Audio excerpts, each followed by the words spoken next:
జిల్లా గూడూరులో షాకింగ్ సంఘటన చోటు చేసుకుంది. గూడూరు రైల్వే స్టేషన్లో ఓ ఖైదీ తప్పించుకొని పరారైపోయాడు. ట్రైన్లో తీసుకెళ్తుండగా ఏఆర్ పోలీసుల నుంచి తప్పించుకున్నాడు జీవిత ఖైదు రాజ్ కుమార్. విశాఖపట్నం నుంచి కడప సెంట్రల్ జైలుకి తీసుకెళ్తుండగా ఈ ఘటన జరిగింది. అయితే ప్లాట్ఫామ్ పై నిలిపి ఉన్నటువంటి ట్రైన్ నుంచి తప్పించుకున్నాడు ఖైదీ. నంద్యాలలో ఓ కానిస్టేబుల్ హత్య కేసుతో పాటుగా మరో బాలిక పైన లైంగిక వేధింపుల కేసులో జీవిత ఖైదీగా ఉన్నాడు రాజ్ కుమార్. నెల్లూరు, కడప, అన్నమయ్య జిల్లాల్లో పోలీసులు గాలిస్తూ ఉన్నారు. గూడూరు రైల్వే స్టేషన్లో సీసీటీవీ ఫుటేజ్ పరిశీలిస్తున్నారు పోలీసులు. ఆ వ్యక్తిని ఓ జైలు నుంచి ఇంకో జైలుకు తరలిస్తూ ఉండగా పరారైపోయాడు రాజ్ కుమార్. రాజ్ కుమార్ ఒక కానిస్టేబుల్ని హత్య చేయడంతో పాటుగా మరో బాలిక పైన లైంగిక దాడికి కూడా పాల్పడగా తెలుస్తోంది. సో గూడూరు రైల్వే స్టేషన్లో ట్రైన్ హాల్ట్ అవ్వగానే ట్రైన్లో నుంచి దూకి పరారైపోయాడు.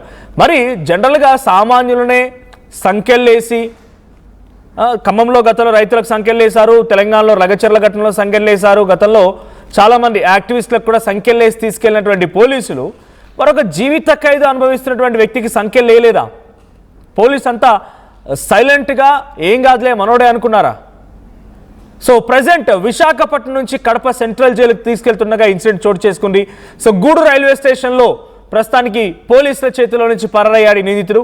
2 కేసులు ఉన్నాయి, రెండిట్లో కూడా జీవిత ఖైదు పడింది. ఆ జీవిత ఖైదు శిక్ష అనుభవిస్తున్న తరుణంలోనే అటు కడప జైలుకి తరలిస్తుండగా ఇన్సిడెంట్ జరిగింది. ప్రస్తుతానికి నెల్లూరు, కడప, అన్నమయ్య జిల్లాలో పోలీసులు గాలింపు చర్యలు చేపడుతున్నారు. దీనికి సంబంధించి మరిన్ని అప్డేట్స్ మా ప్రతినిధి గయాజ్ అందిస్తారు.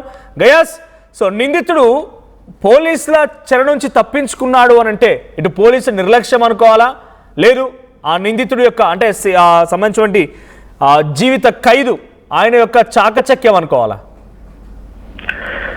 మనోజ్, నంద్యాల జిల్లాలో కానిస్టేబుల్ హత్య కేసుతో పాటు పలు కేసులు ఉండి అతని మీద రౌడీ షీట్ కూడా ఉంది. అయితే ఇతను 4 పోలీసులు ఉండగానే తప్పించుకుని పోవడం ఇది పోలీసుల నిర్లక్ష్యం అని కూడా చెప్పుకోవచ్చు. ఇప్పటికే 4 కానిస్టేబుల్ల మీద కూడా సస్పెన్స్ వేయడం జరిగింది.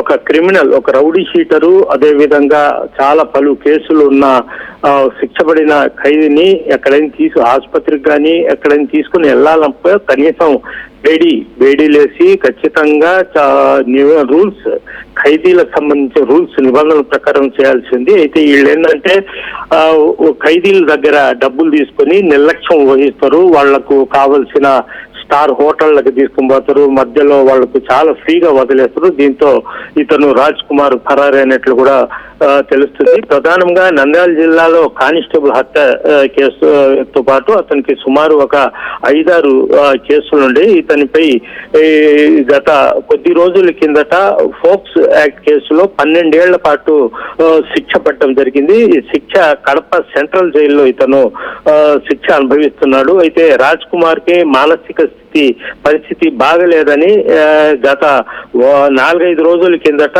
ఈ కడప సెంట్రల్ జైలు నుంచి విశాఖపట్నం మెంటల్ ఆసుపత్రికి తీసుకెళ్లడం జరిగింది. అక్కడ వైద్య అనంతరము అతన్ని తీసుకుని వస్తుండగా నిన్న రాత్రి, అంటే అతను గూడూరు జంక్షన్ లో తప్పిపోయాడా లేదంటే నెల్లూరు జంక్షన్ లో తప్పిపోయాడు అనేది స్పష్టంగా తెలియడం లేదు. అంటే నెల్లూరు, గూడూరు జంక్షన్ లో ఉండే సీసీ ఫుటేజ్ లను కూడా పోలీసులు అయితే సేకరిస్తున్నారు. అయితే పోలీసులు రాజ్ కుమార్ ని ఖైదీగా చూడకుండా అతను నిర్లక్ష్యంగా వదిలేయడంతో అతను కనీసం బేడీలు కూడా వేయకుండా వదిలేసి వీళ్ళ పార్టీకి నిద్రపోవడంతో అతను హ్యాపీగా పోలీసుల కళ్ళు గెప్పి వెళ్ళిపోవడం జరిగింది. అయితే అతని కోసము 3 జిల్లాలు, అన్నమయ్య, నెల్లూరు, కడప, అదే విధంగా నంద్యాల జిల్లాల్లో కూడా పోలీసులు అయితే అతని కోసం గాలిస్తున్నారు. ఇంతవరకు అతని మాట్లాడుతూ అటు పోలీసులు లగ్జరీస్ హోటల్ కి తీసుకువెళ్తారు, ఎక్కడ ఆపమంటే అక్కడ ఆపుతారు అంటున్నారు. అంటే పోలీసులు దొంగలతో కుమ్మక్కవుతున్నారా, ఇట్లాంటి ఖైదీలతో కుమ్మక్కవుతున్నారా? వాళ్ళు ఆపమంటే ఆపడం ఏంటి? వాడు తప్పు చేసి జైలు శిక్ష అనుభవిస్తున్నాడు, వాడితో ఏ రకంగా వ్యవహరించాలి అలా వ్యవహరించకుండా ఓ దోస్తులాగా, ఓ ఫ్రెండ్ లాగా ఇలా వ్యవహరించడం అంటే పోలీసు నిర్లక్ష్యం చాలా క్లియర్ కనబడుతోంది కదా.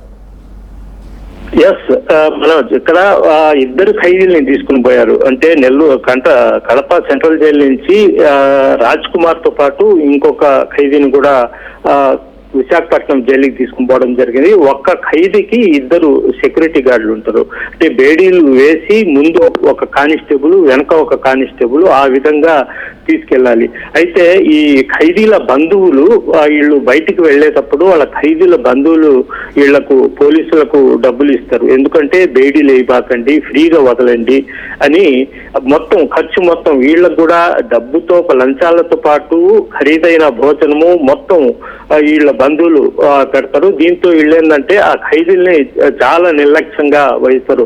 కొన్నిసార్లు బాగలేని ఖైదీల్ని ఆసుపత్రికి తీసుకుపోతే ఆసుపత్రిలో స్టార్ హోటళ్ల కంటే ఇంకా హాస్పిటల్లో లగ్జరీ అనుభవిస్తున్న ఇవి కూడా మనం చూస్తున్నాం. మొత్తం మీద ఈ రాజ్ కుమార్ విషయంలో మాత్రము కనీసం ఈ నలుగురు కానిస్టేబుల్ చాలా నిర్లక్ష్యం వహించడం వల్లే అతను వెళ్ళిపోయాడని స్పష్టంగా తెలుస్తుంది. దీని మీద పోలీసు శాఖ కూడా చాలా సీరియస్ గా ఉంది. అయితే రాజ్ కుమార్ ఇంకా దొరకలేదు, అతని కోసం మాత్రం గాలిస్తున్నారు మనోజ్. రైట్, అంటే పోలీసులు వాళ్ళ రైల్వే స్టేషన్ దగ్గర ట్రాక్ దగ్గర రాగానే, స్టేషన్ సమీపంగా రాగానే ఒక్కసారిగా దిగి పరారైపోయాడు అంటున్నారు. వాళ్ళ చేతిలో ఒకరు హ్యాంగ్ చేసుకున్నారు. ఇందాక మీరు అంటున్నట్టుగా చైన్లు వేసి బెడీలు వేసి చేతిలో పట్టుకొని ఉంటారు కదా. సో ఇప్పుడు ఆ కానిస్టేబుల్ ఏం చెప్తున్నారు, నిజంగానే ఆ ఖైదీ పారిపోవడంతో పోలీసు ఎటువంటి ఇన్వెస్టిగేషన్ ఏదంటే మనం పట్టుకోవడం కోసం ఎన్ని ఆపరేషన్లు చేస్తున్నారు, సర్చ్ ఆపరేషన్ ఎలా జరుగుతోంది? మనోజ్, మామూలుగా ఇతను 3 గంటల ప్రాంతంలో గుర్తించారు. గూడూరు రైల్వే స్టేషన్ కు వచ్చిన తర్వాత 3 గంటలకు వీళ్ళు నలుగురు కానిస్టేబుల్స్ చూసేటప్పటికి ఒక ఖైదీ మాత్రమే ఉన్నట్టు రాజ్ కుమార్ మాత్రం కనిపించలే. ఇతను నెల్లూరులో దిగిపోయాడా లేదంటే గూడూరులో దిగిపోయాడా అనేది కూడా స్పష్టంగా తెలియదు. మామూలుగా విశాఖపట్నంలో ఎక్కిన తర్వాత అతనికి బేడీ చేతికి బేడీ వేసి కనీసము అక్కడ రైల్లో అతను ఉండే ప్రాంతంలో అక్కడ ఇచ్చేయాలి. అదేవిధంగా విత్ వెపన్ తో 24 hours అక్కడ అతనికి కాపలా ఉండాలి, ఎదురుగా ఉండాలి. ఇద్దరు కాపలా ఉండాలి. ఇద్దరు కానిస్టేబుల్ రెస్ట్ లో ఉన్నా ఇద్దరు డ్యూటీలో ఉంటారు. వీళ్ళిద్దరు మళ్ళీ డ్యూటీ నిద్రపోతే మళ్ళీ వీళ్ళిద్దరు ఈ విధంగా షిఫ్ట్ల రూపంలో ఉండాల్సింది. అయితే అలా కాకుండా ఎట్టికి వాళ్లకు బేడీ లేకుండా వాళ్ళ పోలీస్ చేతుల్లో ఉన్న తుపాకులు పక్కన పడేసి దర్జాగా పండుకొని గూడూరులో వచ్చి చూసుకునేటప్పటికి రాజ్ కుమార్ కనిపించలేదు. అప్పుడు వాళ్ళు ఉన్నత స్థాయి అధికారులకు ఫోన్లు చేశారు, ఇట్లా ఫరారైపోయాడు. అప్పుడు హడావుడి చేస్తున్నారు తప్ప ముందు నుంచి జాగ్రత్తలు తీసుకుని ఉంటే మాత్రము రాజ్ కుమార్ వెళ్ళి ఉండేవాడని కూడా మనం చెప్పుకోవచ్చు. Right, thank you Gaius. So Raj Kumar అనేటువంటి ఇక్కడ ఫోటోలో కనిపించినటువంటి ఈ ఖైదీ ప్రజెంట్ ఆయన 2 కేసుల పైన జీవిత ఖైదు అనుభవిస్తున్నారు. ఒకటి కానిస్టేబుల్ని హతమార్చిన కేసు అండ్ ఒక మహిళ పైన అఘాయిత్యానికి పాల్పడిన కేసు. సో 2 కేసులు ఉన్నాయి. ఈ 2 కేసులో జీవిత ఖైదు అనుభవిస్తున్నటువంటి ఈ ఖైదీని ఓ జైలు నుంచి ఇంకో జైలుకు తరలిస్తూ ఉండగా మధ్యలో గూడూరు జంక్షన్ రాగానే గూడూరు దగ్గర రైల్వే ప్లాట్ఫామ్ పైన ఒకసారిగా ట్రైన్ ఆగడంతో వెంటనే అక్కడి నుంచి దిగి పరారైపోయాడు. ప్రస్తుతం ఆయన కోసం నెల్లూరు, కడప, అన్నమయ్య జిల్లాలో గాలింపు చర్యలు కొనసాగుతున్నాయి. ఒకసారి మీకు ఆ ఫోటో చూపిస్తాను. సో పీసీఆర్ ఫోటో చూపించండి. సో ఎగ్జాక్ట్గా ఇలాగే ఉండకపోవచ్చు, బట్ ఇది ప్రీవియస్ ఫోటో. మీకు గనక ఈ వ్యక్తి ఎక్కడైనా కనబడితే, తారసపడితే వెంటనే పోలీసులకు సమాచారం ఇవ్వండి. గతంలో ఒక హత్య కేసు, మరొక అఘాయిత్యానికి సంబంధించిన కేసులో జైలు జీవితం గడుపుతూ శిక్ష అనుభవిస్తున్న వ్యక్తి రాజ్ కుమార్. సో ఒక్కసారి ఫోటో గమనించండి. మీకెవరికైనా ఈ వ్యక్తి నెల్లూరు, కడప, అన్నమయ్య, గూడూరు ఈ సరితర ప్రాంతాల్లో, నంద్యాల ఈ ప్రాంతాల్లో కనుక కనిపిస్తే వెంటనే పోలీసులకు సమాచారం ఇవ్వండి.